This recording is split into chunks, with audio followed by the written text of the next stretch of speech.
Seigneur, notre Dieu, notre Père, Dieu de toute consolation, Seigneur, Roi immortel, Père des pauvres, c'est toi qui nous as donné de comprendre et de réaliser au cœur de notre existence l'amour que tu nous as manifesté en nous créant.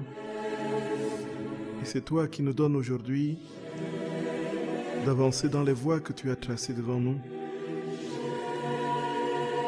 Les voies de transformation en toi, dans ta divine volonté. Seigneur notre Roi, nous n'avons pas les mots suffisamment éloquents pour traduire notre gratitude. Et nous n'avons pas la possibilité d'atteindre tous les êtres de tous les temps avec nos merci. Seigneur, nous te remercions et nous voulons le faire avec ta propre voix. Nous voulons poser nos merci dans ton merci, Jésus.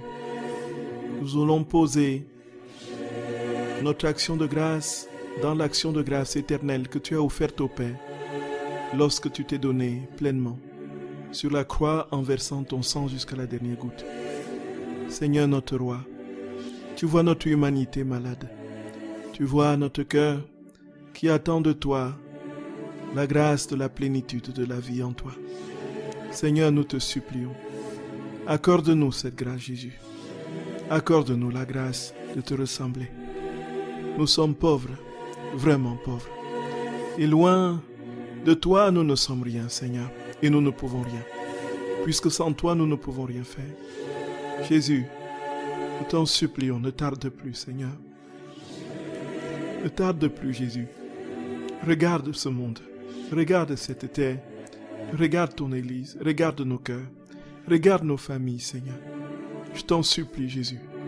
Viens établir ton règne dans le monde. Viens établir ton règne dans les cœurs. Maranatha, Seigneur.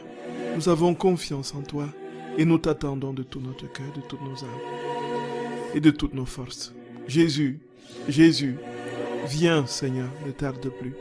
Viens, Jésus, viens régner en nos âmes. Viens régner en nos âmes, Seigneur. Nous t'en supplions, nous t'en supplions, nous t'en supplions, Jésus. Tu es celui qui a ouvert les portes du royaume et tu as façonné l'homme pour qu'il demeure dans ce royaume. Mais il a perdu ce royaume par la désobéissance du péché. Mais Seigneur, tu ne l'as pas laissé aller à son triste sort. Tu as opéré la rédemption et tu veux maintenant le ramener à l'état originel, dans la pureté parfaite, dans la clarté de ta gloire et dans le rayonnement, Seigneur notre Roi, de ta sainteté. Nous te supplions, Jésus, ne tarde plus, accomplis vite ce règne, Seigneur. Accomplis-le vite, Jésus. Viens, Seigneur, nous t'en supplions. Viens sans plus tarder. Viens sans plus tarder. Nos âmes ont soif. Nos âmes ont soif, Jésus. Nos âmes attendent. Nous attendons, Seigneur. Nous t'attendons, Jésus. Consume-nous, Jésus. Brûle-nous, Jésus. Brûle-nous, Seigneur. T'en supplions. Et nous voulons, au nom de toutes les créatures, passées, présentes et futures, t'adresser le parfait merci, la parfaite gloire et l'action de grâce éternelle de ta propre éternité, de ta propre voix, de ta propre vie. L'action de grâce dans ta divine volonté.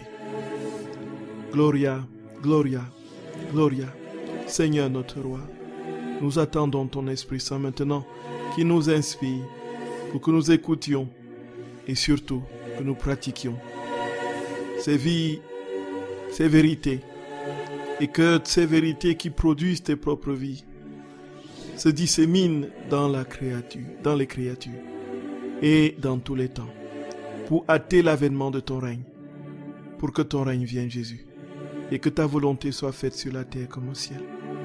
Nous t'aimons, Jésus, nous t'aimons, Seigneur, nous t'aimons, notre Roi, nous t'aimons, Jésus d'amour, nous t'aimons et nous te faisons entièrement confiance. À qui doterons-nous, Seigneur? À qui doterons-nous? Tu as les paroles de la vie éternelle.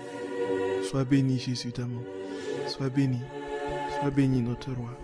Sois béni, notre Roi. Sois béni, notre roi. Sois béni. Sois béni. Sois béni. Frères et sœurs bien-aimés, vous êtes sur la radio de la Divine Volonté, la radio de l'Association française Giuseppe Piccarreta. Je veux rendre grâce au Seigneur pour l'immense bonté qu'il nous manifeste en ce soir, puisque chaque fois qu'il nous instruit de ces vérités, il fait sortir sa propre vie. Et une vérité contient sa vie en plénitude, non pas simplement de manière parcellaire dans l'énoncé de la vérité, mais dans la totalité, la globalité de l'être de Dieu. C'est tout Dieu qui vient dans une vérité. Ce n'est pas une vérité qui traduit quelque chose de Dieu. En quelque sorte, une vérité, quand Jésus parle de la bonté, dans la bonté, il y a toute sa vie, il y a toute la substance de sa vie. Quand il parle de l'humilité, dans ce qu'il dit, il y a tout ce qu'il est. Il ne parle pas d'humilité simplement pour que nous contemplions l'humilité. Il parle de l'humilité pour que nous contemplions la plénitude de sa vie. Et c'est pourquoi, frères et sœurs bien-aimés, tout dans la divine volonté se tient. Et nous voulons rendre grâce au Seigneur.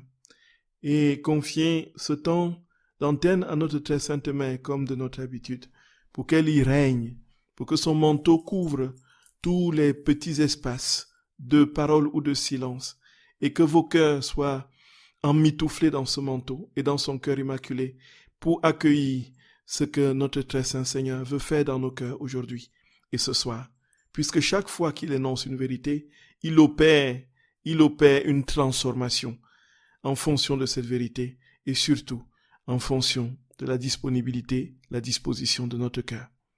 Au nom du Père et du Fils et du Saint-Esprit. Amen. Notre Père qui es aux cieux, que ton nom soit sanctifié, que ton règne vienne, que ta volonté soit faite sur la terre comme au ciel. Donne-nous aujourd'hui notre pain de ce jour. Pardonne-nous nos offenses, comme nous pardonnons aussi à ceux qui nous ont offensés. Et ne nous laisse pas entrer en tentation, mais délivre-nous du mal. Je vous salue Marie, pleine de grâce. Le Seigneur est avec vous. Vous êtes bénie entre toutes les femmes, et Jésus, le fruit de vos entrailles, est béni. Sainte Marie, Mère de Dieu, priez pour nous pauvres pécheurs, maintenant et à l'heure de notre mort. Amen. Je vous salue Marie, pleine de grâce. Le Seigneur est avec vous.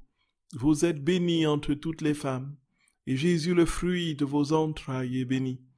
Sainte Marie, Mère de Dieu, priez pour nous pauvres pécheurs, maintenant et à l'heure de notre mort. Amen.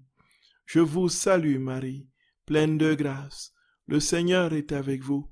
Vous êtes bénie entre toutes les femmes, et Jésus, le fruit de vos entrailles, est béni. Sainte Marie, Mère de Dieu, priez pour nous pauvres pécheurs, maintenant et à l'heure de notre mort. Amen. Je vous salue Marie, pleine de grâce. Le Seigneur est avec vous. Vous êtes bénie entre toutes les femmes, et Jésus, le fruit de vos entrailles, est béni.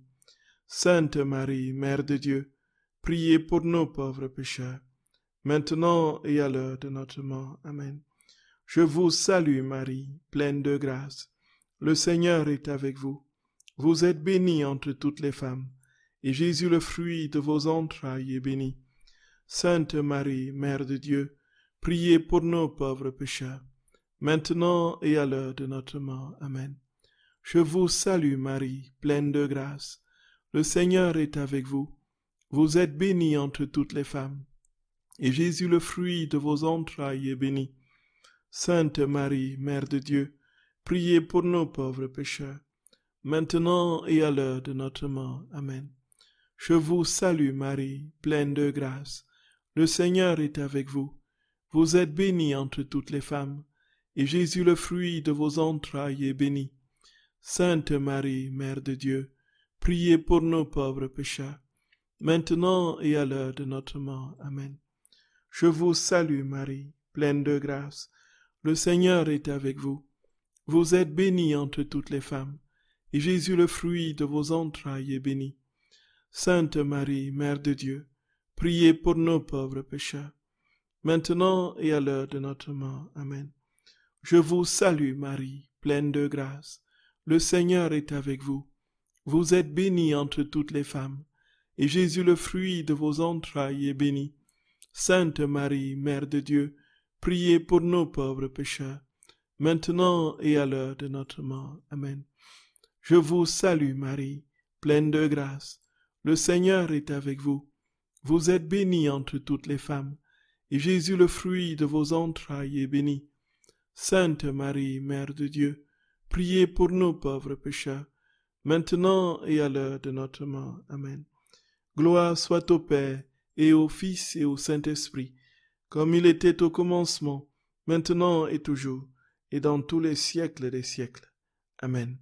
Ô mon Jésus, pardonnez-nous nos péchés, préservez-nous du feu de l'enfer, et conduisez au ciel toutes les âmes, surtout celles qui ont le plus besoin de votre sainte miséricorde. Ô Marie conçue sans péché, priez pour nous qui avons recours à vous. Ô Marie conçue sans péché, priez pour nous qui avons recours à vous. Ô Marie conçue sans péché, priez pour nous qui avons recours à vous. Que par la miséricorde de Dieu, les âmes des fidèles trépassés reposent en paix. Amen. Au nom du Père, et du Fils, et du Saint-Esprit. Amen. Chers frères et sœurs bien-aimés, dont je vous souhaite de tout mon cœur, de toute mon âme, bienvenue. Bienvenue ce soir, où nous allons essayer avec notre très saint Seigneur de produire des vies divines. Ces vies qui sont les siennes et qui se répandent dans les vérités qu'il transmet aux créatures, lorsque les créatures s'ouvrent véritablement et acceptent de l'accueillir d'un cœur humble et sincère. Frères et sœurs d'amour, que Jésus vous accompagne et qu'il nous accompagne dans la compréhension et surtout qu'il vienne en nous vivre ce qu'il nous dit. Alors nous lui rendons grâce de tout notre cœur, parce que le chemin qu'il a tracé pour nous, personne ne peut le révoquer. C'est le chemin de la béatitude, de la communion avec lui pour l'éternité des éternités. Et ce chemin qui commence dès ici-bas trouvera son acmé et son accomplissement dans la vision béatifique. Mais en attendant, frères et sœurs d'amour, le Seigneur nous promet que nous pouvons vivre cette plénitude de vie dès ici-bas, ici maintenant, avec ce qu'il nous donne comme cadeau, le grand cadeau, le cadeau qui n'a jamais été donné à l'humanité, le cadeau de la vie divine, le cadeau du ciel sur la terre. Frères et sœurs d'amour, et nous avons compris que lorsque ce cadeau nous est manifesté et lorsque nous le recevons véritablement, nous entrons dans une paix profonde. La paix, c'est la marque déposée de la présence de Dieu. Et jusqu'ici, le Seigneur nous a donné de comprendre que cette paix vient de lui, que cette paix, c'est lui-même. Que cette paix, frères et sœurs d'amour, c'est la manifestation pleine de sa présence dans nos âmes. Il nous a fait comprendre aussi que cette paix était inconditionnelle. Cette paix ne dépendait pas des réalités éphémères de ce monde. Rien ici-bas ne peut nous procurer la paix. Si la paix est Dieu, Dieu seul peut être paix en nous. Et il nous a aussi dit, frères et sœurs bien-aimés, que la paix était le printemps de l'âme. Il nous a dit que la paix était le parfum exquis, n'est-ce pas, ce nectar, cette fragrance qui est de sa présence qui se dégageait et qui se répandait dans l'âme. Il nous a dit que la paix était la lumière éternelle de sa présence. Gloria. Nous t'aimons, Jésus d'amour. Nous t'aimons, Seigneur notre Roi. Nous t'aimons, Dieu des siècles sans fin. Nous t'aimons de tout notre cœur et de toute notre âme. T'en supplions, Jésus. Accorde-nous la grâce, vraiment de vivre ce que tu nous commandes. T'en supplions. T'en supplions. Donne-nous d'être lumière. Il a dit, frères et sœurs bien-aimés, que la paix était la lumière de l'âme. Il a dit aussi que la paix, que cette paix-là était la gardienne de cette lumière qui est signe de sa présence. Et il nous a dit, frères et sœurs bien-aimés, que s'il y a un trésor véritable, c'est la paix. Et nous nous sommes arrêtés là, frères et sœurs, la dernière fois. Le trésor, c'est la paix. Et alors, là où est ton trésor, là est ton cœur. Nous comprenons bien que si la paix est le fruit de l'Esprit Saint, la paix est aussi l'agent justement de ce fruit. La paix donne la paix, en quelque sorte. Si on veut interchanger avec le mot Dieu, Dieu donne Dieu. Il n'y a pas d'autre possibilité de comprendre autrement les choses. Si nous sommes en paix, c'est parce que Dieu est en nous. Parce que là, celui qui s'appelle paix est en nous. S'il n'y a pas celui qui s'appelle paix, il n'y aura pas de paix, puisqu'il est impossible que la paix résulte d'ailleurs, en dehors de celui qui est paix lui-même. Frères et sœurs d'amour, nous avons compris, et si nous entamons la prochaine partie, qui sera la dernière causerie, certainement sur la paix, nous comprendrons, n'est-ce pas, les mécanismes, nous comprendrons pourquoi, ou plutôt comment acquérir la paix. Comment acquérir la paix. Jésus a donné un ensemble de définitions que nous avons essayé d'énumérer. Et frères et sœurs d'amour, le Seigneur dit que l'âme paisible fait les délices de Dieu. Nous sommes tout simplement ici dans ce que nous retournons à Dieu. Quand Dieu nous donne sa présence qui est paix, ce qui lui est retourné, c'est cette attitude de communion, ou plutôt d'abandon, cette attitude de détachement, de dépouillement. En quelque sorte, la paix résulte de ce détachement, de ce dépouillement des choses éphémères, puisque les choses éphémères sont insécurisantes. C'est elles qui nous procurent justement le trouble. Alors que lorsque nous sommes détachés de ces réalités, nous nous abandonnons à celui qui porte nos âmes de toute éternité et nous acquérons une paix imperturbable. Parce que cette paix est inconditionnelle. Et donc, qu'est-ce que nous faisons? Jésus dit, nous faisons ces délices. Nous faisons les délices de Dieu. Et alors, le Seigneur très clairement, frères et sœurs d'amour, dit que ici, il y a déjà une question qui est arrivée, que je vais rapidement répondre en parlant. Effectivement, c'est dans la ligne. Et lorsque nous sommes véritablement résignés, nous sommes dans la paix. Il n'y a pas d'autre possibilité, frères et sœurs bien-aimés, c'est exactement cela. C'est exactement ce qu'on est en train de dire, très chers sœurs.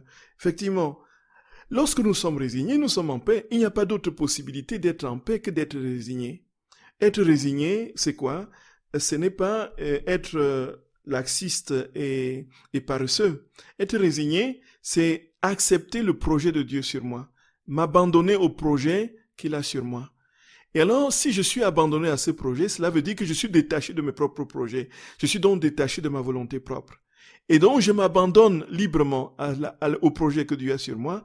Et étant détaché, je ne peux que trouver la paix. Effectivement, le trouble vient de la contrariété de qui intervient dans nos projets à nous, dans notre volonté propre. Quand notre volonté propre est contrariée, nous perdons la paix. Et donc, la résignation est associée de l'ordre et le Seigneur donne d'ailleurs des enseignements lumineux à l'usage sur la résignation. Et lorsque nous sommes véritablement abandonnés, lorsque nous sommes détachés de tout, frères et sœurs bien-aimés, nous sommes véritablement abandonnés. Et si nous sommes abandonnés, nous sommes automatiquement en paix. Il n'y a pas, l'équation est absolue. Et il n'y a pas de faute. C'est rigoureux comme démarche et comme logique. Non seulement dans l'esprit, mais aussi dans la pratique. Et alors, Jésus dit que l'âme qui est complètement détachée, n'est-ce pas, l'âme paisible fait les délices de Dieu. Il est dit à Luz Apicaleta, frères et sœurs bien-aimés, au tome 8 du 29 mars 1908. Alors, voici ce que Luisa a dit. Donc, Jésus dit à Luisa, ma fille, les âmes paisibles, écoutons, les âmes paisibles mangent à ma propre table et boivent ma propre coupe. Et plus, l'archer divin ne cesse de décocher des flèches pour elles. Aucune de ces flèches n'est perdue. Toutes blessent l'âme aimée, et celle-ci s'évanouit pendant que l'archer poursuit avec ses flèches. Tantôt, elle la font mourir d'amour, tantôt, elle la ramène à une nouvelle vie d'amour. D'autre part, à partir de ces blessures, l'âme lance ses flèches pour blesser celui qui l'a tant blessé. C'est ainsi que l'âme paisible fait les délices et l'amusement de Dieu. Gloria, Gloria. Frères et sœurs bien-aimés, Jésus continue. Pour ce qui est des âmes agitées, Si le divin archer leur envoie des flèches, celles-ci sont perdues par l'âme, ce qui laisse le divin archer amer, mais amuse le diable. Voyons, Jésus se présente comme l'archer. Alors les flèches qu'il lance à l'âme, les flèches qu'il décoche et qui atteignent l'âme, ce sont des flèches d'amour. Jésus nous envoie des flèches d'amour en continu. Et si nous sommes dans la paix, frères et sœurs bien-aimés, Jésus dit que ces flèches rentrent au tréfonds de l'âme, nous atteignent profondément. Et Jésus s'en amuse. En quelque sorte, il est heureux s'amuser. Parce que la puissance volcanique de son amour qui sort de son cœur, donc en forme de flèches, les flèches d'amour qui sont décochées de son cœur, atteignent le cœur. Et là, le cœur de la créature. Et alors, la créature lui retourne ces mêmes flèches, en quelque sorte, lui retourne le même amour. Vous vous rappelez l'heure de la passion où nous prions, demandons, Seigneur, flagelle-moi ton amour, flagelle mes oreilles, flagelle mes yeux de ton amour, flagelle, ainsi de suite. C'est cela. La véritable passion de notre très saint Seigneur, c'est la passion de l'amour. Et Jésus dit que si nous sommes en paix, son amour, en quelque sorte, ne peut que nous. Béni sois-tu, Jésus. Béni sois-tu, notre roi. Béni sois-tu. Béni sois-tu. Si nous sommes en paix, son amour, immédiatement, s'empare de notre âme. En quelque sorte, nous ne pouvons pas être dans la divine volonté si nous ne sommes pas en paix. La paix n'est pas une option. Ça fait partie de cette plénitude de vie. Si nous sommes dans la divine volonté, nous sommes dans la paix, nous sommes dans la joie, nous sommes dans la... ainsi de suite. Et alors, frères et sœurs bien-aimés, cela va nous conduire à aborder une question que nous avons déjà abordée une fois quand nous parlions de la prière sur laquelle le Seigneur, effectivement, insiste et qui est notre lot. Cette question, frères et sœurs d'amour, qui va nous conduire à examiner les éventuels obstacles à la paix dans l'âme. Les éventuels obstacles à la paix. Alors, nous savons qu'il y a des situations qui sont largement indépendantes de notre volonté, avec une altération de la conscience qui souffre de ce qu'elle ne peut pas faire autrement que d'être dans l'état de souffrance, de tristesse. Et dans ce registre, on a toutes les maladies psychiques, on a des situations, effectivement, de la vie qui ont été peut-être parfois d'une manière violente, déstabilisante et destructrice de nos capacités de réagir face à la souffrance et dont nous avons été profondément atteints et abîmés intérieurement. De sorte que l'on peut colporter pendant des années, l'on peut traîner des années durant, frères et sœurs bien-aimés, une lourde et énorme tristesse dans l'âme. Bon, déjà, sans entrer dans les considérations psychologiques et autres, et avec le peu de réminiscences que j'ai eu à l'université quand j'étudiais la psychologie, aux maladies psychiques, il y a différentes causes. Il y a, n'est-ce pas, le processus de la biogenèse dans l'exploration des maladies psychiatriques, par exemple. C'est-à-dire que est-ce qu'il y a quelque chose de physiologique qui explique la situation dans laquelle on est? Est-ce qu'il y a une lésion quelque part au niveau neurologique ou bien au niveau, voilà, qui explique que nous sommes dans cet état? Donc, s'il y a une cause physique, s'il y a une cause d'ordre biologique, on peut effectivement entrer dans un soin qui rentre en ligne de compte justement de cette pathologie. Donc, ce sera un soin qui prendra en compte tout l'aspect essentiellement et purement biologique, puisqu'il y a certaines maladies nerveuses qui ont une cause physiologique directe. Donc, ils ont appelé ça, du moins pour ce que je me rappelle, ils appellent la biogénèse. Donc, lorsqu'on explore ce terrain, lorsqu'on est sur ce terrain, effectivement, il y a des personnes qui ne peuvent pas être autrement que d'être tristes. Et la dépression a ceci, effectivement, de particulier, qu'on n'a pas la paix. On est dans un trouble profond, on est dans une perte considérable du goût de vivre, et la seule chose, parfois, qui nous vient à l'esprit, c'est de nous donner la mort. Et ici, frères et sœurs bien-aimés, il y a statistiquement établi plusieurs causes de suicide sont dues à des maladies, à des maladies d'ordre psychique. Frères et sœurs bien-aimés, s'il y a des spécialistes qui m'écoutent, vous me pardonnez, vraiment. Je ne veux pas entrer sur un terrain que je ne maîtrise pas.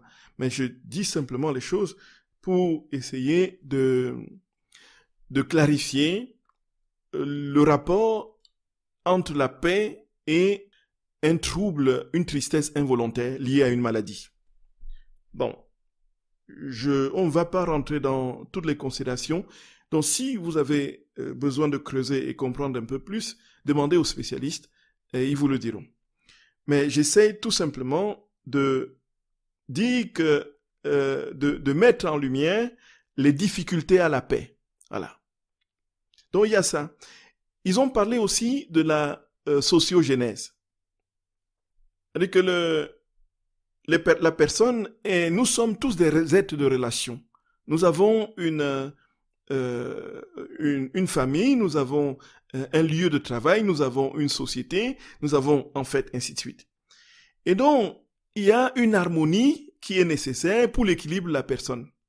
Il y a quelque chose de l'ordre d'une stabilité dans tous ces domaines relationnels, affectifs et relationnels qui procure un certain équilibre à la personne. Et lorsqu'il y a défaillance, lorsqu'il y a quelque chose effectivement de l'ordre de quelque chose d'une disharmonie sur ce point, soit une déception profonde amoureuse, soit une brisure familiale, soit un harcèlement au travail, soit un curé ainsi de suite, qui me fait la vie dure, des choses comme ça.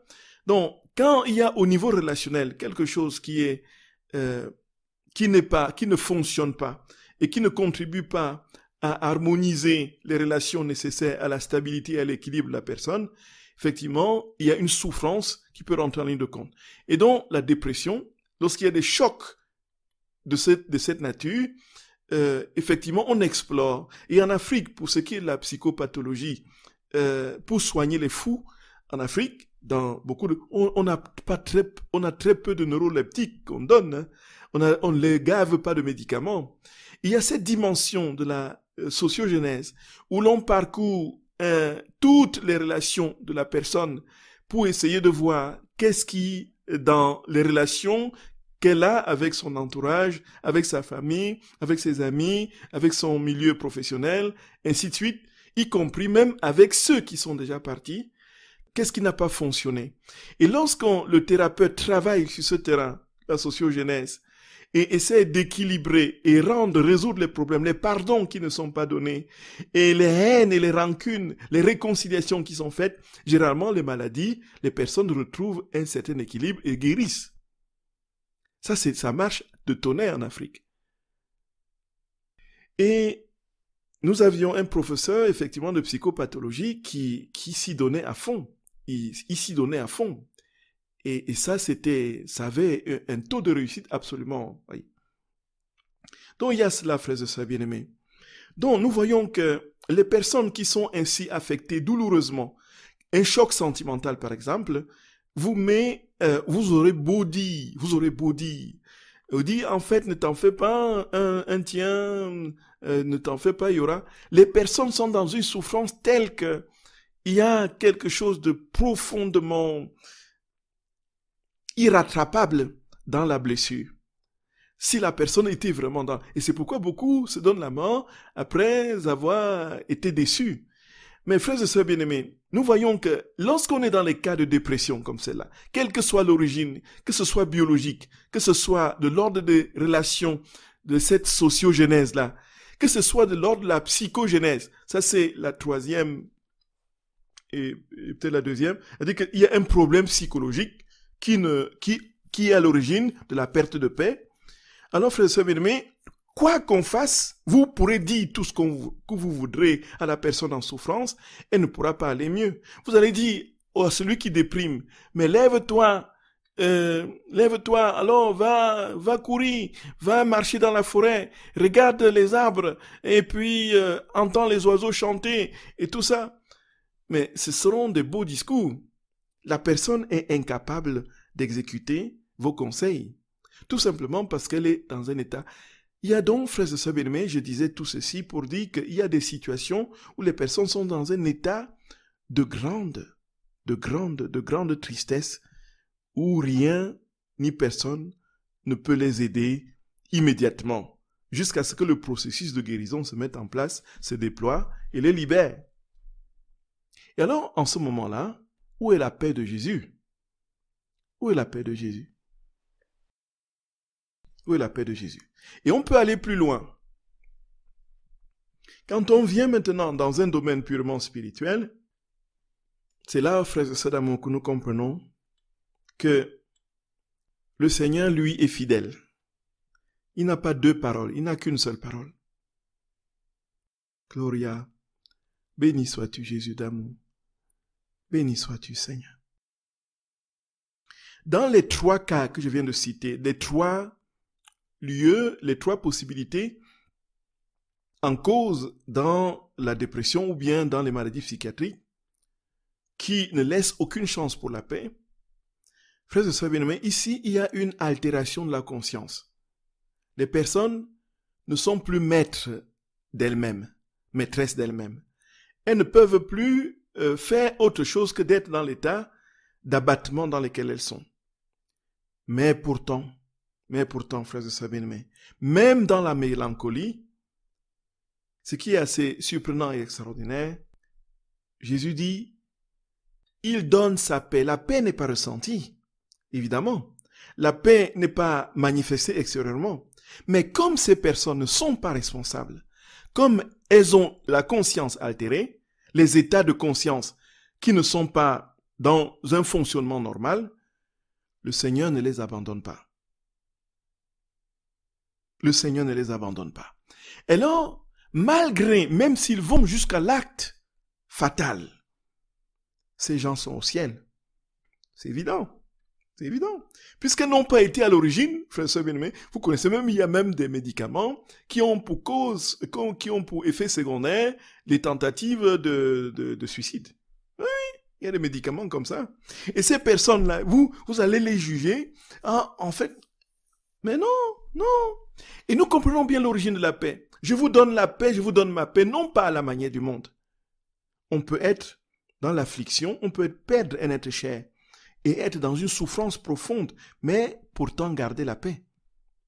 Vous vous rappelez, frères et sœurs bien-aimés, dans le premier tome, lorsque Luisa est en but à des agressions intempestives des démons, elle fait tout ce qu'elle peut pour s'en dépatouiller, rien n'y fait.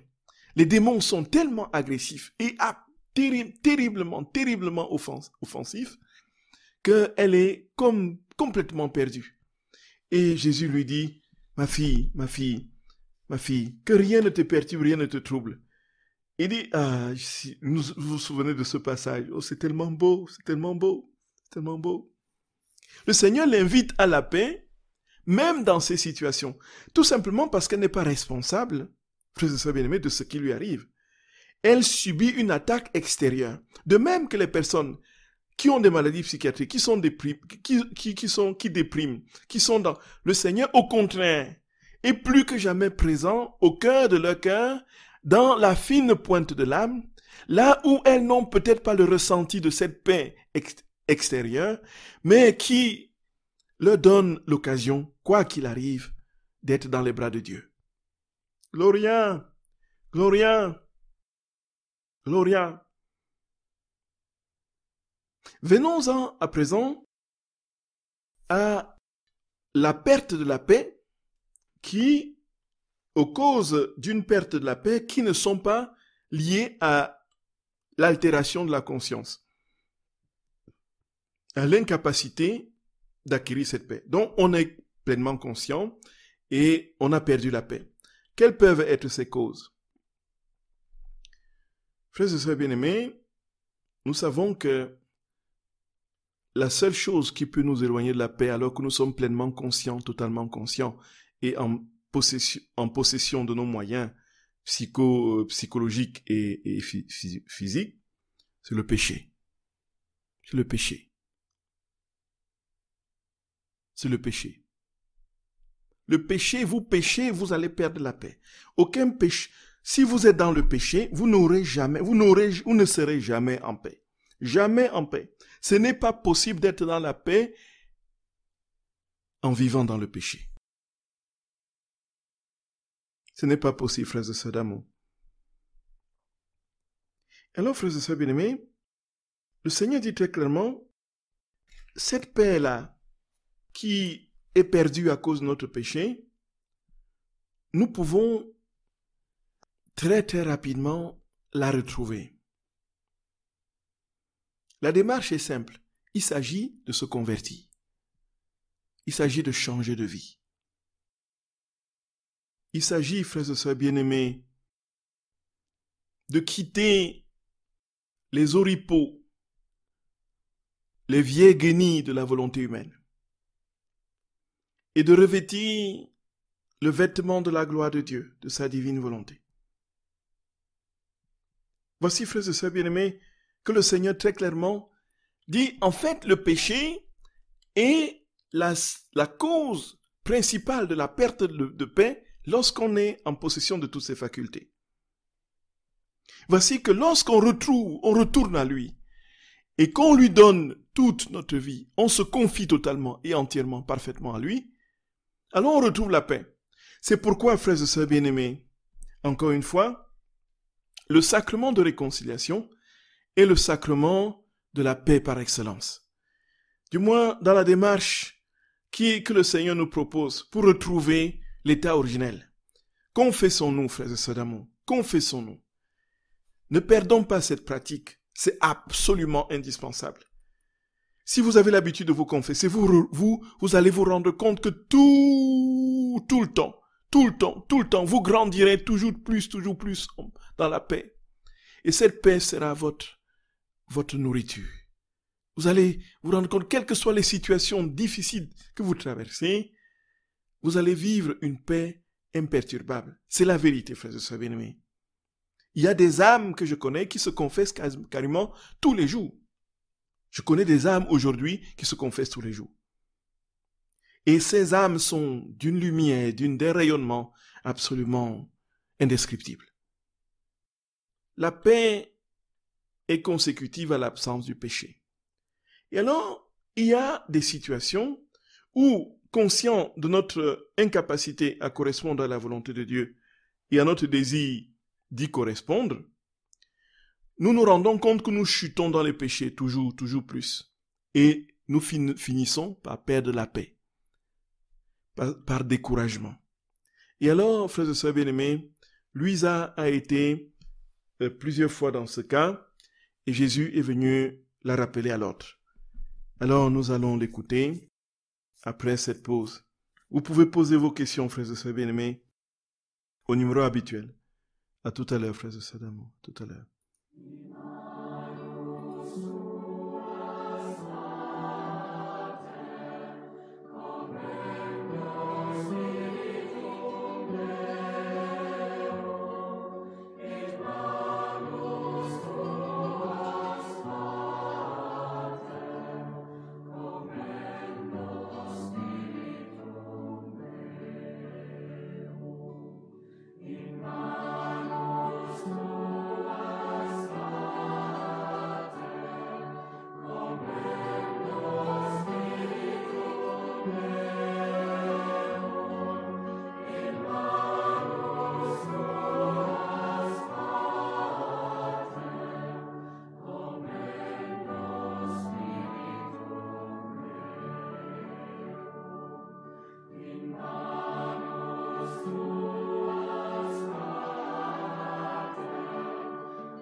Frères et sœurs bien-aimés, vous êtes sur la radio de la Divine Volonté, la radio de l'Association française Luisa Picaretta, dont nous avons compris ce que notre très saint Seigneur nous disait au sujet donc de cette paix qui, même avec le péché, ne doit pas être altérée. Et c'est ce que nous allons maintenant comprendre de manière plus précise à partir des textes, frères et sœurs bien-aimés, qu'il nous donne de comprendre. Et alors, nous avons établi tout à l'heure une différence entre la paix qui ne s'obtient pas à cause des facteurs physiologiques, psychologiques ou sociologiques et autres, d'ordre psychiatrique ou autre, et la paix qui se perd, qu'on n'obtient pas dans des états de conscience responsables, si on peut parler comme ça, où la conscience est clairvoyante et absolument maîtresse d'elle-même, avec des choix qui sont posés en conscience et de manière conséquente à partir d'une volonté libre. Alors, nous avons dit que dans ce cas-là, la chose qui faisait perdre la paix de manière automatique, c'était le péché. Et quand nous sommes un tant soit peu chrétiens et que nous cherchons le Seigneur de tout notre cœur, le péché nous désole. Et le fait de tomber et de rechuter nous plonge dans une forme de découragement qui très vite s'invite. Et nous sommes dans l'incapacité de très vite nous relever, d'abord parce que notre moi n'est pas suffisamment amorti, parce que si nous avions un moi moins puissant, nous aurions peut-être éventuellement quelque chose de l'ordre d'une sorte d'une sainte indifférence, c'est-à-dire que dans le sens où ce que j'ai fait ne me décourage pas et ne m'abat pas, forcément. Bon, mais il peut avoir aussi quelque chose de l'ordre d'une maladie, mais là, il faut le mettre plutôt sur le registre psychiatrique, des personnes qui sont dans une logique de culpabilisation constante. Là, c'est une souffrance. Ça ne résulte pas d'un choix libre, et ça ne résulte pas d'un orgueil, forcément. Mais ici, frères et sœurs bien-aimés, le Seigneur dit que même si tu es dans le péché, si même ton péché est plus grand que le monde, et que tous les péchés de tous les hommes de tous les temps, tu ne dois pas te laisser troubler. Si tu comptes sur ma miséricorde, tu ne dois pas te laisser troubler. Si tu espères en mon amour, tu ne dois pas te laisser troubler. Luisa a été plusieurs fois repris par Jésus parce qu'elle était constamment sur son péché passé, sur ses péchés passés. Oh, j'ai fait ceci, oh, j'étais déplu, oh, j'aurais dû. Mais Jésus dit, je ne veux plus ma fille, je ne veux plus t'entendre parler. Rien ne doit te perturber. Frères et sœurs d'amour, il y a un premier texte, au tome 2, du 4 juillet 1899, où mon Seigneur Jésus, je me sens totalement recouverte de blessures et de péchés graves. Oh, je t'en prie, je t'en supplie, prends pitié de cette misérable créature que je suis. Jésus me répondit, n'aie pas peur, car il n'y a pas de péché grave, bien sûr. Il faut avoir en horreur le péché, mais il ne faut pas s'en troubler. Car le trouble, quelle que soit la source, ne fait jamais de bien à l'âme. Gloire à toi, Jésus d'amour. Gloire à toi, Seigneur. Ma fille, reprenons, frère et sœur bien-aimés. Il dit, n'aie pas peur, car il n'y a pas de péché grave. Jésus dit, il n'y a pas de péché grave pour Luisa, bien sûr. Ce n'est pas de manière générique. Ce n'est pas de manière générale. Il ne dit pas, il n'y a pas de péché grave. Non, il dit, pour toi, Luisa, tu parles de péché grave, mais il n'y a pas de péché grave pour toi, effectivement. Qu'est-ce qu'elle avait fait vraiment comme péché grave? Il faut avoir en horreur le péché, mais il ne faut pas s'en troubler, dit Jésus. Nous avons un devoir de fuir le péché, un impératif de haïr le péché. C'est cela, dit Jésus. Mais nous ne devons pas nous en troubler. Car le trouble, dit Jésus, quelle que soit la source, ne fait jamais du bien à l'âme. C'est au tome 2 du 4 juillet 1892. Même notre péché, quand il nous trouble, ça ne peut pas nous faire du bien. Parfois, le trouble, nous l'interprétons comme étant la contrition. Non, la véritable contrition est de l'ordre de l'amour. Nous sommes compatissants de Jésus que nous avons blessé, et il y a une forme de contrition et de compassion qui n'a rien à voir avec le trouble. Parfois, on le met sur le compte de...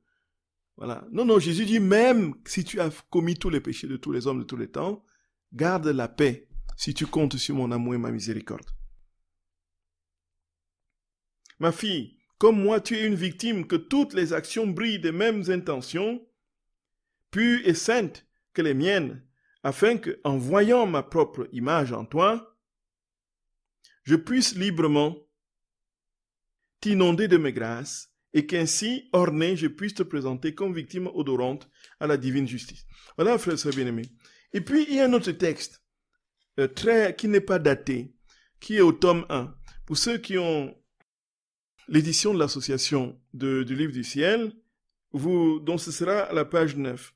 Donc, vous voyez, frères et sœurs bien-aimés, le Seigneur dit très clairement, rien ne t'attarde pas. Ça, ce texte-là, je l'ai photocopié et jusqu'à un certain temps, chaque fois, je l'avais en confession et je le lisais aux personnes qui, parfois, étaient tellement en souffrance par rapport à leur péché. Je leur disais, mais écoute ce que Jésus dit. Écoutons, frères et sœurs d'amour. Les grâces, Jésus lui a dit, les grâces extraordinaires qui m'étaient données par Jésus me laissaient dans une grande tristesse par rapport au passé, au passé, et dans une peur vive concernant l'avenir. Ne sachant que faire pour réparer les dommages du passé, j'essayais des mortifications choisies de mon propre chef. Je demandais aussi des mortifications à mon confesseur, mais elles ne m'étaient pas toujours consenties.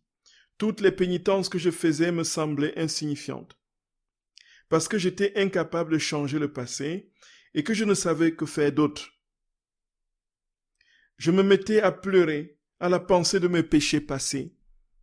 Je me tournais finalement vers mon toujours aimable Jésus. La peur d'être loin de lui me hantait, et la peur qu'ensuite il m'en coûte plus cher encore me laissait sans savoir vraiment quoi faire. Qui pourrait dire combien de fois je courais vers Jésus à l'intérieur de mon cœur pour lui demander mille pardons, le remercier pour les nombreuses grâces qu'il m'accordait et lui demander de rester toujours près de moi. Souvent je lui disais, vois-tu mon bon Jésus, combien de temps j'ai perdu et combien de grâces j'ai gaspillé, alors que j'aurais pu augmenter mon amour pour toi, mon plus grand bien et mon tout. Alors que d'une manière un peu ennuyeuse, je continuais à lui parler ainsi, Jésus me réprimanda sévèrement en me disant, « Je ne veux pas que tu reviennes sur le passé. Sache que lorsqu'une âme convaincue de ses péchés s'humilie en recevant mon sacrement de pénitence, elle devient plus disposée à mourir plutôt que de m'offenser de nouveau. C'est un affront à ma miséricorde et un obstacle à mon amour que de persister mentalement à remuer la boue du passé. » Béni sois-tu, Seigneur. Béni sois-tu, Jésus d'amour. Béni sois-tu, Seigneur. Mon amour ne peut accorder à une âme de prendre son envol vers le ciel si elle reste toujours plongée dans des pensées affreuses et des idées noires du passé, sur le passé. Sache que je ne me souviens plus du mal que tu as commis, ayant parfaitement tout oublié. C'est la vérité. C'est la vérité, frères et sœurs bien-aimés. Jésus ne peut pas mentir. Jésus ne peut pas dire « j'ai oublié » alors qu'il ne l'a pas fait. Jésus a vraiment oublié, puisqu'il est tout-puissant. Bien qu'il soit omniscient, il s'est donné la capacité d'oublier. En quelque sorte, il est allé dans son omniscience, il a extrait le péché, il l'a jeté dans l'oubli. Pour Jésus, ça n'existe plus. Et c'est vous qui êtes en train, et c'est nous qui sommes en train de remuer la boue. Hein? C'est l'ennemi de tout bien, que j'appelle le spécialiste des égouts. Il va sortir les vieilles histoires. Il va vous enfumer notre âme avec ça. Puis nous allons perdre la paix. Nous serons toujours troublés. Jésus est ferme, hein? Il est ferme, frères et sœurs d'amour. Il est ferme. Ici, il est ferme. Et il dit, sache que je ne me souviens plus du mal que tu as commis, ayant parfaitement tout oublié. Vois-tu en moi quelque rancœur ou même une ombre de mauvaise humeur envers toi? Et je repris, non, Seigneur, mon cœur se brise quand je pense à ta bonté, à ta gentillesse et à ton amour envers moi, en dépit de mon ingratitude. Et il me répondit en disant, très très bien mon enfant, mais pourquoi veux-tu revenir sur le passé? Comme il serait beaucoup mieux si nous pensions à notre amour l'un pour l'autre. Essaye à l'avenir d'uniquement me plaire, et tu seras toujours en paix. Gloria, frères et sœurs bien-aimés, vous ne trouvez pas que c'est puissant? Vous ne trouvez pas que c'est inouï? Vous ne trouvez pas, frères et sœurs d'amour, que c'est d'une force? Oh Jésus, si ces vérités pouvaient se graver en nous, que nous ne passions pas notre temps, nos journées à nous plaindre de notre passé. Ah là là, frères et sœurs bien-aimés. Vraiment. Donc la référence, c'est au tome 1. C'est au tome 1. Donc c'est un texte non daté. Un texte non daté au tome 1. Donc pour l'édition de l'association, c'est à la page 9. Oui. Alors, il y a une question, je ne sais pas si nous aurons le temps de répondre. Si on a une indulgence plénière, peut-on revenir sur un ancien péché auquel nous n'avons pas pensé? Donc, c'est une question pertinente. L'indulgence plénière, si nous n'avons pas pensé à ce péché par oubli, l'indulgence plénière vaut, puisque nous avons confessé en disant, y compris les péchés oubliés. Voyez? Mais si nous n'avons pas évoqué ce péché parce que nous ne voulions pas l'évoquer, il est évident que l'indulgence plénière ne s'applique pas puisque nous avons caché consciemment un péché. Donc si nous n'avons pas pensé, justement par oubli, et c'est le cas, ça vaut. Mais si ce péché est tel que c'est vraiment, ça nécessitait si nous avons oublié, ça veut dire que ça n'était pas prégnant dans notre conscience, dans notre âme. Il y a des choses graves qu'on peut poser, mais qu'on ne peut jamais oublier, des choses qu'on ne peut pas oublier.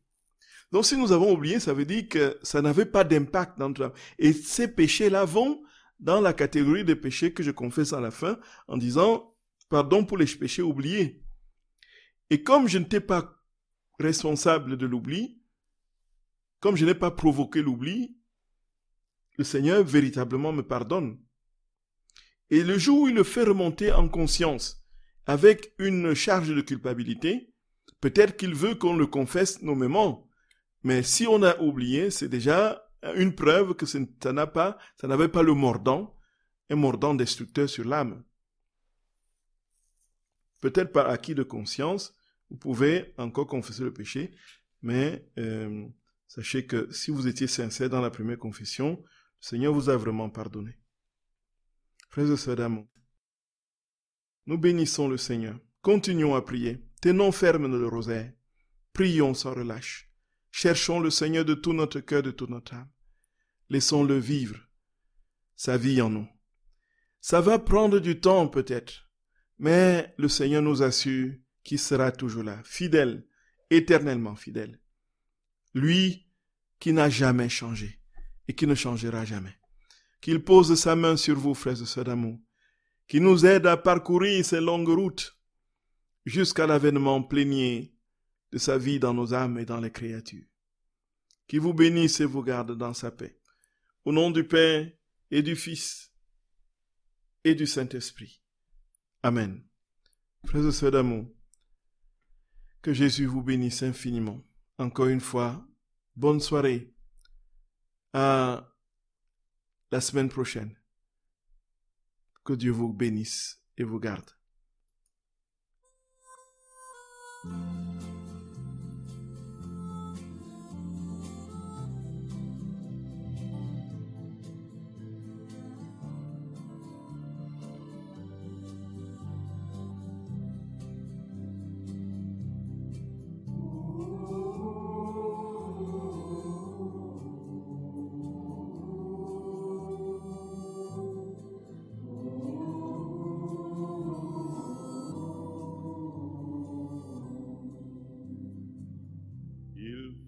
Marcher de très longues routes pour rencontrer les fleurs du printemps. Il faut marcher, traverser le doute pour retrouver son cœur d'enfant. Il faut marcher et franchir la peine pour découvrir que tu es la joie. Il faut mourir, dépasser la haine pour te connaître et vivre avec toi. Tu as voulu sur une croix nous apprendre les chemins de la joie. Tu as voulu sur une croix nous apprendre les chemins de la joie.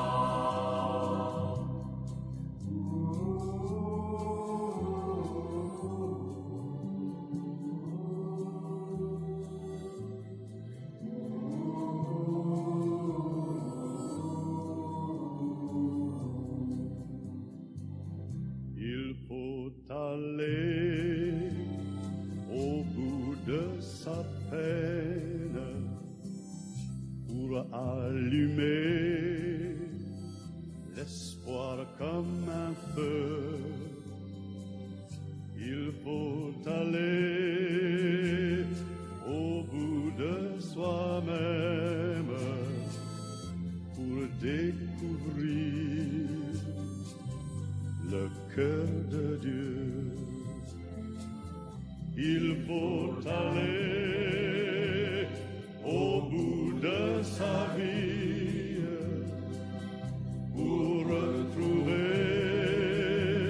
son premier amour et pour chanter une âme éblouie la symphonie de l'éternel retour. Tu as voulu sur une croix nous apprendre les chemins de la joie. Tu as voulu sur une croix nous apprendre les chemins de la joie.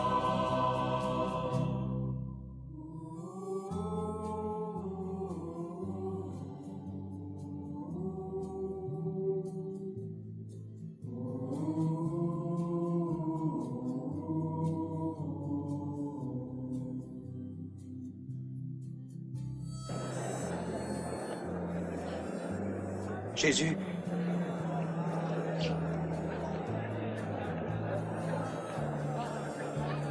Souviens-toi de moi quand tu viendras dans ton royaume.